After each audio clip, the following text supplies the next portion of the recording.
네, 오늘 사도행전 강해 첫날입니다. 성령 충만하십니까? 라고 하는 제목으로 말씀 전합니다.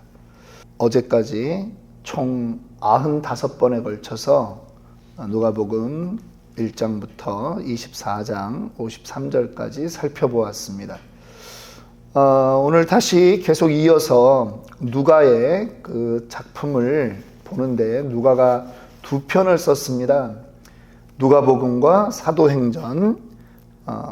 오늘 이제 한 4개월 넘게 예상하고 있는데 또 사도행전을 구절 한 구절 이렇게 좀 살펴가며 주께서 주시는 은혜를 우리가 누려보려고 합니다. 특별히 사도행전을 강해하기로 한 이유가 있습니다. 오늘날 우리의 교회가, 우리 치노밸리 아름다운 교회가 또 다른 사도행전을 쓰는 그러한 주인공이 되기를 원해서입니다. 오늘 이 사도행전은 수신자가 있습니다. 편지의 글로 쓰여져 있습니다. 누가복음과 마찬가지로 데오빌로 각하에게 보내는 것입니다. 전설에 의하면 로마 황제와 사촌지간이라고 하는 아주 고위급 관료입니다. 그에게 누가가 예수님의 행적에 대해서 상세하게 기록하는데, 이제는 예수님의 행적이 아니라 예수님이 승천하신 이후부터 기록하는 것이 사도행전입니다. 예수님의 가르침을 받았던 제자들은 어떻게 하였는가라고 하는 것입니다. 증인들의 이야기를 이제 기록해 나가는 것입니다. 어제 누가복음 95번째 마지막 강해를 우리가 증인입니다 라고 하는 제목으로 말씀을 마쳤습니다. 이제 사도행전을 공부해 가면서 우리 역시 우리가 하나님의 증인이라고 하는 것, 복음의 증인이라고 하는 자부심으로 말씀을 들을 뿐 아니라 말씀을 듣고 그 증인답게 살아가기를 원합니다. 오늘 예수님께서 이 기록되어 있는 이 말씀 가운데 주님이 승천하시기 전까지 어떻게 지냈는가 하는 것이 3절에 나옵니다. 그가 고난받으신 후에 또한 그들에게 확실한 많은 증거로 친히 살아계심을 나타내사. 이 누가는 직업이 의사입니다. 의사는 옛날이나 지금이나 어지간히 똑똑하지 않으면 의사를 할 수가 없습니다.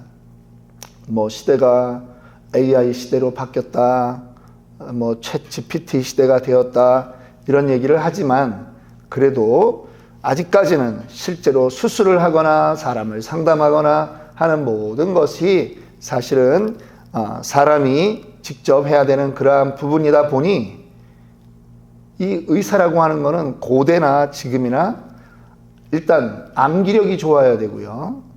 합리적인 사고를 해야 됩니다. 누가는 지금 누가복음 24장까지 계속 예수님의 행적에 대해서 증거를 수집해서 그거를 기록해 왔던 사람입니다. 그러니까 앞으로도 우리는 사도행전의 이 증인들의 이야기를 볼 때 우리는 무엇을 확신할 수 있습니까? 이 저자 누가가 성령에 의해서 기록하는 이 글은 증거주의다, 증거를 가지고 쓰고 있다라고 하는 것을 우리는 믿을 수 있다라고 하는 것입니다.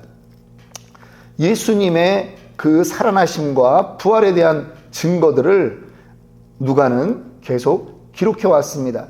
그리고 40일 동안 주님이 그들에게 보이시며 하나님 나라의 일을 말씀하셨다라고 그렇게 기록하고 있습니다. 여러분, 우리가 증인되어서 살아갈 때 우리가 전해야 되는 그 나라가 있습니다. 그것은 어떤 것입니까? 하나님 나라의 일을 전하는 것입니다. 그 당시에 이 초대교회 성도들에게 크게 보여지는 나라는 어떤 나라일까요? 로마 제국입니다. 세계의 패권을 가지고 있는 로마 제국이 크게 보이지만 예수의 제자들은 로마 제국을 선전하는 사람들이 아니었다라고 하는 거예요. 로마 제국은 역사 속에 있었던 아수르라든가 바빌론이라든가 페르시아라든가 그러한 나라 중에 하나에 불과하다라는 겁니다. 이것은 언젠가는 사라질 나라라고 하는 거예요. 영원히 존재할 나라는 하나님 나라다라고 하는 확신을 이들이 갖게 되었습니다. 그래서 이들이 하나님 나라의 일을 전하는 거예요. 우리가 이 땅에서 살아갈 때 우리가 혼동하면 안 되는 것이 있습니다. 나의 생애가 지금이 전부다, 이게 아니라는 겁니다. 이것보다 더 오래 살고 더 영원한 곳이 하나님의 나라라고 하는 확신을 가지고 산다면 우리는 이 땅에서 힘들고 어렵고 질병과 병마와 싸우는 그러한 일들 가운데서도 위로를 얻을 수 있는 것입니다. 예수님이 그들에게 말씀하셨습니다. 4절 말씀입니다. 사도와 함께 모이사 그들에게 분부하여 이르시되 예루살렘을 떠나지 말고. 왜 예루살렘을 떠나지 말라고 합니까? 하나님 나라의 일을 얘기했는데 지금 눈에 보이는 그 예루살렘이 중요한 것입니까? 그런 육신적인 눈에 보이는 그 예루살렘의 의미가 중요한 것이 아니라 하나님이 이 예루살렘에 쏟아 부어줄 은혜가 있다라고 하는 것입니다. 그러니까 그 예루살렘을 수도이기 때문에 떠나지 말라는 것이 아니라 쏟아 부어줄 은혜가 있기 때문에 떠나지 말라고 하는 것입니다. 이 예루살렘에 이제 하나님이 은혜를 부어주실 텐데 그것 역시도 구약에 예언되어진 은혜를 그대로 부어주겠다라고 하는 것이죠. 이사야 2장 3절입니다. 이는 율법이 시온에서부터 나올 것이요 여호와의 말씀이 예루살렘에서부터 나올 것임이니라. 예루살렘이 복음 전파의 진원지가 될 것이다 라고 하는 것이죠. 그러니까 예루살렘을 떠나지 마라 하는 것입니다. 예수님이 말씀하세요. 지금 비록 예루살렘에 핍박과 고난이 임하지만 예루살렘을 떠나지 마라. 이곳에 은혜가 있다라고 하는 것입니다. 이곳이 복음 전파의 그 핵심 거점이 된다라고 하는 것입니다. 그리고 예수님이 또 말합니다. 예루살렘을 떠나지 말고 내게 들은 바 아버지의 약속하신 것을 기다리라. 요한은 물로 침례를 베풀었지만 너희는 몇 날이 못 되어 성령으로 침례를 받을 것이라 라고 말하는 것입니다. 기다려야 되는 이유가 있어요. 그곳에 하나님의 약속이 임할 것이기 때문이에요. 성령을 보내주시겠다라고 하는 약속이 어디에? 예루살렘에. 너희가 기다리는 그곳에 있다라고 하는 거예요. 간절히 사모하는 그 자리에 있다라고 하는 거예요. 구약 성경 요엘 2장 28절 30절 말씀입니다. 그 후에 내가 내 영을 만민에게 부어주리니 너희 자녀들이 장래일을 말할 것이며 너희 늙은이는 꿈을 꾸며 너희 젊은이는 이상을 볼 것이며 그때 내가 또 내 영을 남종과 여종에게 부어줄 것이며 내가 이적을 하늘과 땅에 베풀리니 곧 피와 불과 연기 기둥이라. 우리는 이 말씀을 믿습니다.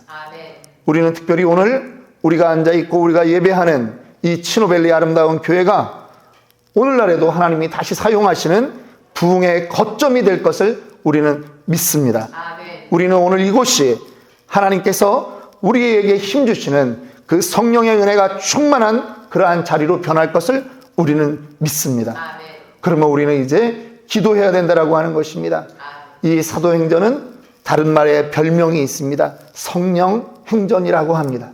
성령이 임하셔서 성령으로 인하여 그 제자들이 증인의 발걸음을 살아가게 된다라고 하는 것입니다. 그런데 오늘날 우리는 어떻습니까? 성령을 구하지 않습니다. 여기 5절에 성령으로 침례를 받으리라. 교단에 따라서 교리에 따라서 약간 다르게 해석하는 것도 있지만 우리는 이렇게 믿습니다. 우리는 이미 예수를 믿을 때 성령으로 예수를 구주로 고백하는 것입니다. 성령이 아니면 우리는 예수를 구주로 고백할 수가 없는 것입니다. 이미 우리는 성령으로 침례받은 그러한 존재들입니다. 그런데 성령 침례보다, 성령 세례보다 더 중요한 것이 있다라고 하는 것입니다. 그것은 무엇이냐? 성령의 충만함을 늘 경험해야 되는 것입니다. 그런데 우리는 언제부턴가 성령의 은사는 달라고 기도하는지 모르지만 성령의 충만은 기도하지 않아요. 성령의 충만을 기도해야 되는 것입니다. 제자들의 삶, 사도행전을 이어가는 제자들의 이야기는, 증인들의 이야기는 성령 충만과 함께 이어지는 것이거든요. 성령 충만해야 됩니다. 그러면 어떻게 하면 성령 충만할 수 있을까요? 큰 소리로 기도하면 성령 충만한 것입니까? 성경을 많이 읽으면 성령 충만한 것입니까? 예, 그럴 수 있습니다. 그런데 성령 충만은 하나님이 기뻐하는 자에게 하나님이 채워주시는 거예요. 성령 충만이라고 하는 것은 상태를 표현하는 말이거든요. 그런데 하나님이 기뻐하는 일은 무엇입니까? 하나님이 기뻐하는 일은 영혼이 하나님께 돌아오는 것이거든요. 영혼이 돌아오는 그 일에 우리가 쓰임받는다면 그 일에 헌신하는 사람은 당연히 성령 충만한 것입니다. 성령 충만이 부어질 수밖에 없다라고 하는 거예요. 그러니까 교회는 어떠한 교회가 되어져야 된다?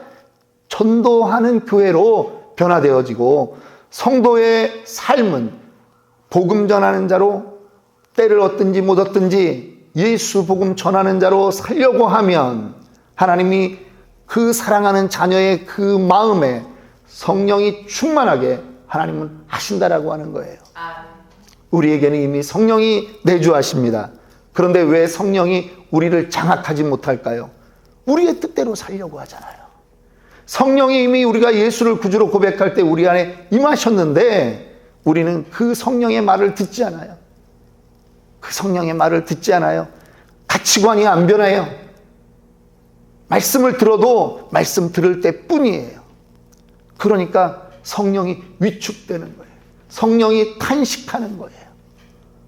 성령이 일하시게 하면 성령이 우리를 장악하게 되어 있는 거예요. 그러면 성령 충만한 거예요. 우리가 무엇을 할 때? 복음 전할 때, 말씀 전할 때. 저희 교회가 매주 예배 때마다 3분 복음 메시지를 모든 성도들이 암송합니다. PPT를 띄워놓고 다 읽습니다. 1:1 성경 공부를 평일에 저희가 6명을 합니다. 매 사람마다 성경 공부할 때 3분 복음 메시지를 합니다. 혹시 복음이라는 말을 들어보셨습니까? 복음이란 예수께서 우리의 죄를 대신하여 십자가에 못 박혀 죽으시고 부활하셨다는 것입니다. 누구든지 이 복음을 믿으면 구원을 받을 수 있습니다. 이렇게 시작되는 것입니다. 어디에 사용하려고 3분 복음 메시지를 외웁니까? 전도하려고요. 전도하려고. 예수 십자가와 부활을 계속 전하는 거예요. 그러면 우리의 상태는 성령이 충만한 상태로 된다라고 하는 것입니다. 전도를 해보면 우리는 압니다. 생각지 않았던 지혜로운 그 상황에 딱 맞아떨어지는 말이 내 지혜에서는 안 나올 말인데 딱 그때 나온다는 거예요. 누가 도와주셔서? 성령이 도와주셔서. 그러면 느끼는 거야. 아, 성령이 지금 함께 하시는구나. 나도 자각하게 되는 거예요. 성령 충만을 나도 자각하는 거예요.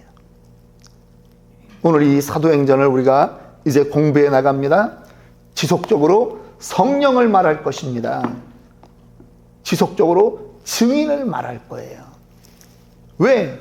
이 책은 증인들의 이야기이기 때문에, 성령이 인도하시는 그 이야기이기 때문에.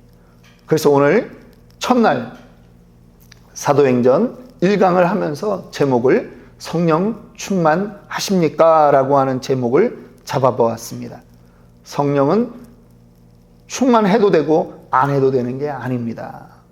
하나님 나라의 일을 해나가는 우리에게는 반드시 성령 충만해야 됩니다. 그렇다면 우리는 어떠한 존재로 살아야 합니까? 말씀 전하는 존재, 예수 증거하는 존재, 그러한 증인으로 살면 하나님이 성령 충만은 하나님이 늘 부어주시는 것이 될 줄 믿습니다. 아멘. 우리 오늘 함께 기도하도록 합니다.